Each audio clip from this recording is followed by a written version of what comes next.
Recording in everybody progress. is okay now. Yeah. My name is Jose Luis, and today I'm going to give you a presentation of some orchid and try to show you how to grow in the Rivera area. Okay. First of all, I want to show you how these plants grow.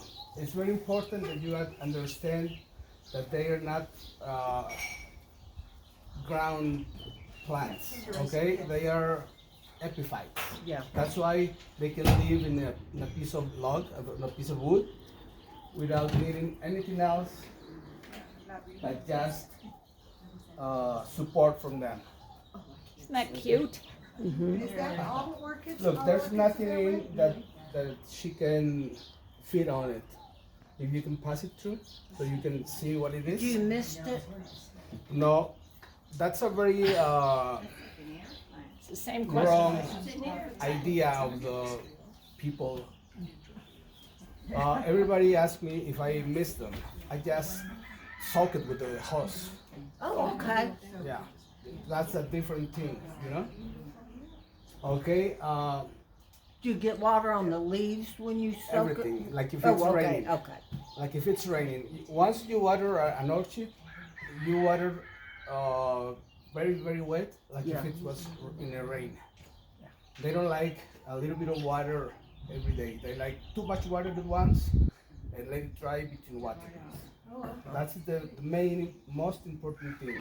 So here in Rivera, how often should we water our orchids? That's another wrong statement. Another wrong? Everyone has a different climate in their own house. Most of them are more dry, or some are more humid. So the idea of how often it's to water is just that you need to look if they are dry or not. Oh, how do you do The that? best idea is for epiphytes like dendrobiums and cattleyas. They like to be dry between waterings. Like the sleeper plants, they want to stay a little bit moist between waterings. So if you see the difference of the media, this is rough and this is finer. See? I do this because, and sometimes you can add coconut chips so you can increase humidity inside the pot. So Do you have the coconut chips? you have it? Do you have the coconut chips? Well, I have it, but not here. But in your nursery for Yes. sale? I'm gonna put some cards. So if you want, Oh, good. or you need help, or want to buy some growing media, you can call me, and you can come to my place. And get what it. street are you on again?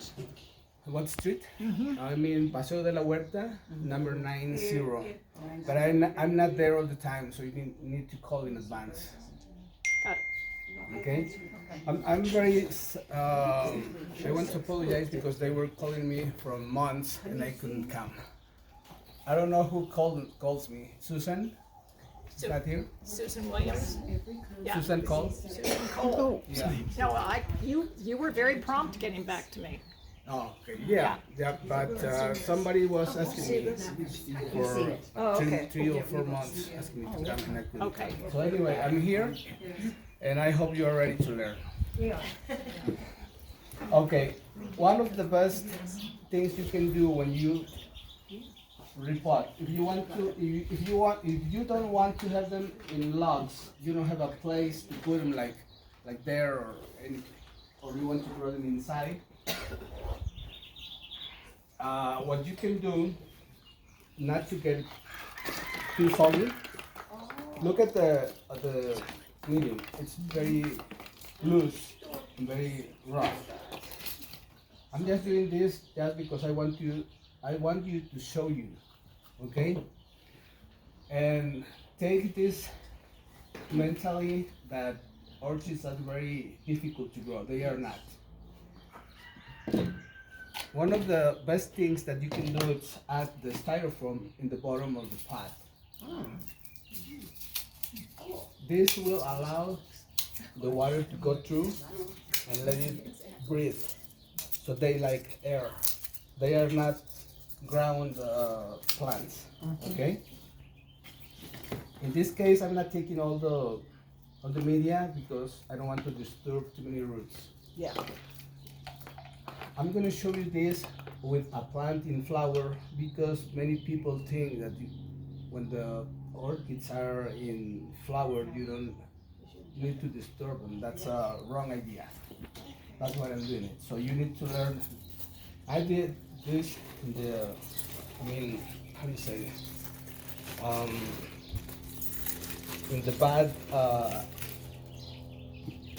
de manera muy ruda. I'm sorry for me. Okay, you just put the styrofoam on the bottom, and then the water will run out quick. If you live in a very dry environment, what you can do is put some water trays Yeah. and let the humidity comes to the leaves. So having holes around the side is not necessary? No.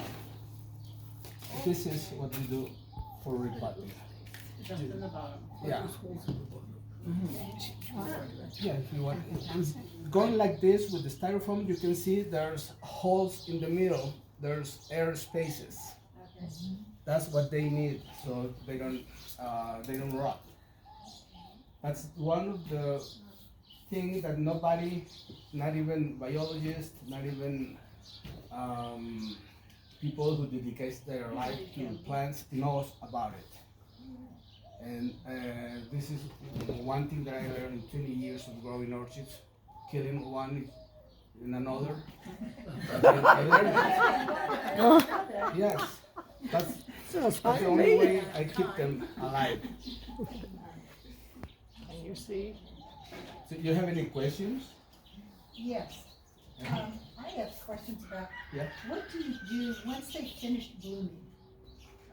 Do you trim them back? Okay, once it's the bloom is fade, yes. In some plants you cut the stem, in some not. It depends on the species. Oh, What do you do with the dendrobium that have the With the what? ugly dendrobium? With the dendrobium. Yeah, when these spikes are dry and ugly, do you keep them? You know, the like, This is dendrobium. well, any of them. So where would you cut that? Oh, When I it's cut from finished. this. You cut it all the way down? All the way down. Okay. They won't rebloom. Okay. But phalaenopsis, like those ones over there, Yeah. if you want to leave them, they can bloom for years in good conditions.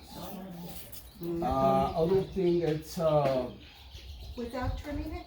yeah, without trimming. Just Or I leave don't those- touch it. Don't touch it. You just let it grow, and it will bloom for years. I have a record of one plant in my greenhouse blooming for 2 years and a half. So I decided to cut the stem because it was too long. oh, Okay. so it doesn't hurt, I mean, it's drawing energy from the plant, so it doesn't need I always thought, oh, they need a rest. No, well, it's taking energy from the plant, but you need to feed the plant. Yes. It's not the same that they grow in nature. If we grow in our gardens or whatever, we need to feed the plant every time. Every time you water, or? You can do every time you water or With one what? day after you water. What do you feed them with? I use, where is that? Here, okay. This is the base for my, this is the regular heaters, Triple 20, that you can buy it at the garden store. And then I mixed it with phosphor and potassium to increase the roots and the flower when it's time to flower. And this is micro elements like iron, boron, other things that they need in smaller quantities, but it's very important to feed them when they are growing. if you don't feed with this, sometimes the leaves will turn with some white spots, like if you spray chlorine. And some people think it's a virus, but it's not. Okay, it's like a lack of a microelement. Mostly potassium or calcium is the most common lack of. Any more questions? So you need to mix the Yes. 3 of these. Yeah, You I don't mix mix, you don't sell it mixed already, will No. you? Okay, No, you don't. I don't sell it mixed because they will turn into something different with the Yeah, heat. and yeah, the heat, yeah, yeah. Okay. So you need to do it. You need to mix it at the time you use it, and then finish it. You can store it for about 2 or 3 days, Yeah. and that's it. okay. But it okay. wouldn't, if you had left over, you could put it on other plants. Yeah, It you can wouldn't put it hurt. in every plant. Right. There's Any no plant. another mistake that people think. You go to the stores and you buy like special orchid food. That's a lie. Yes, that's what it- Okay, that's a lie. These are professional things, and you can feed every plant. They feed of the same. Is there a problem if your roots are exposed at the top? Because I have many, many orchids and all the roots seem to sit above the, I can hear you. you can't hear Say me? again, please? Is there a problem, if the roots are exposed to the air? no. That's No. good. Look at this. Yeah. Well, no, I know on that kind of orchid, but on the others, all of my roots All are of them seen. are like the same. They are epiphytes and they like the air. Okay, well, that's what I thought, but I didn't know that for sure. Obviously, some people want to make their plants pretty, and they don't want like all the roots all around, so they put it in a container. So that's not a problem. They like to be like that. Are they happier in a clear pot with so that the light gets No. them more? It doesn't matter? That's another lie. Look, Yeah, it's a lie of her too. that's for selling. Okay. They look pretty anyway. Yeah. And so once a week watering, did you say, for Yeah. Phalaenopsis? For example? everything, okay. The water that I do is once a week in normal months. Like right now that it's very dry and hot, if I can water 3 times a week, I'll do it. Because it's too hot. And right now, you need to know that not right now they are growing.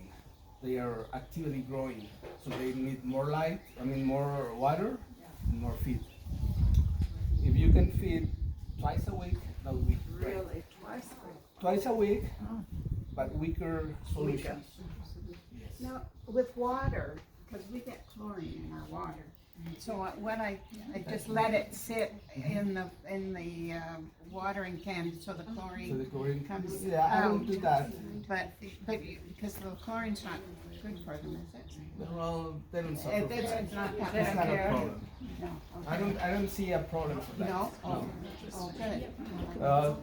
Because when you water them, when you're actually watering them, I've heard so many different things. Some people say you actually fill up your sink and you put the pots down in the sink and let them pull it up from the bottom. Others say put an ice cube underneath the leaves and let it water itself. And others say take a can and water it, soak it, Mhm. and let it dry. So Okay. what is the best way? I'm gonna tell you my experience. 2,000 orchids I cannot water with once.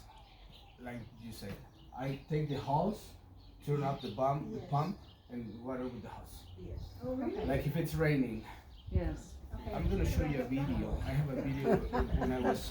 And do you do the feeding afterward? I'm sorry? Do you do the, after you close them down, do you do the feeding afterward? One day after. Okay. Oh, one day after. One day after. I'm sorry.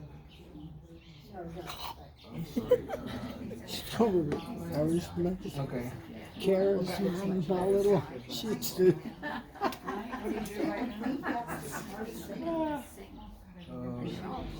Are you seeing anything, by the way? Leaves are good, mine are just awful since it Some of them I think they're both gone. some of mine are swamp. Sorry, I didn't find the video. I just erased it. But I just grabbed the hose and water everything, leaves, flowers, everything. Flowers too. See, I was told. So all the things you tell me, that's if you can or you don't have too many plants and you can sink it for 5 minutes, that's great. For me, it's not. Are your plants under a shade cloth? So it's works.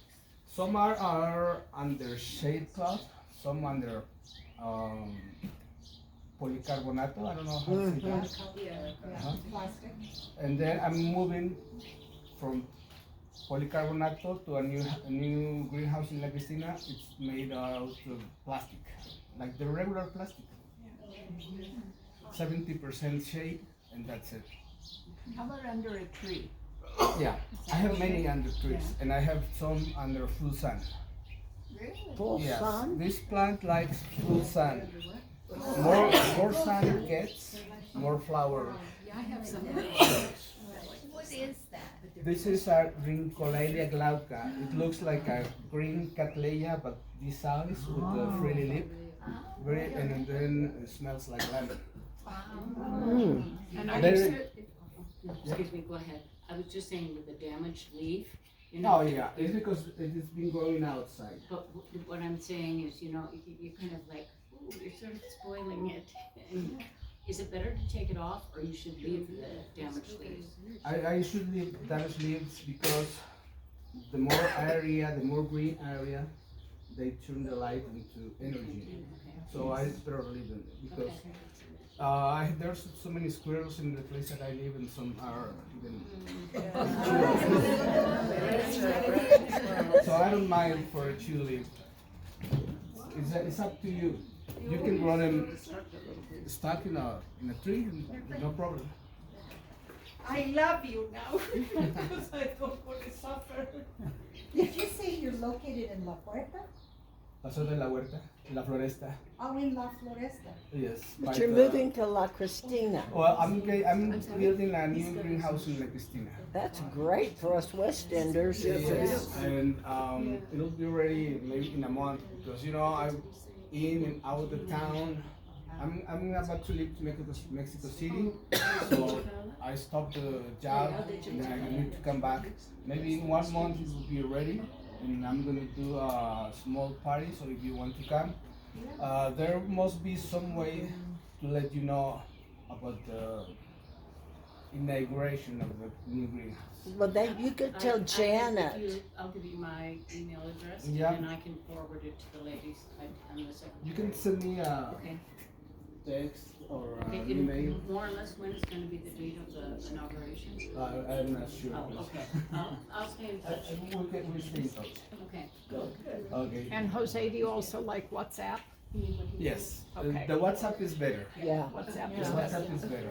What's your number on La Huerta? 90. Nine. 90. It's not open to the public. Oh, it's not? No, because in this place, there's not too many people who buy orchids. At least I don't know too many people. Okay. And the rents are too expensive, and I'm not all the time in here. Right. So, Okay. okay. You have any more questions? I just want to go back to the Phalaenopsis, Okay. because I've always cut them when they finish blooming, cut them at the base. But that's wrong. I should leave the straw. Well, it's not wrong. It's your decision. Some phalaenopsis can stay in bloom, but if you want a beautiful stem like that, you need to cut from the bottom. That's right. Otherwise, the stem will keep on growing, That's right. and then it will be very. Yeah. Okay, so I'll keep on doing what I'm doing. Yeah. Yeah. You can try once, and if you don't like it, well, you cut it. Yeah, that's the best. But you don't damage the plant by cutting it. Yeah. Because sometimes, and what makes it be the same orchid will have two stems, one dries and looks like it's a dry stick, and the other one reblooms. Yeah, What makes the difference? It's not. That doesn't make a difference. It's just maybe it doesn't have enough energy for the plant keep the bud stems. You know, these plants comes from greenhouse, very controlled Yeah. greenhouse.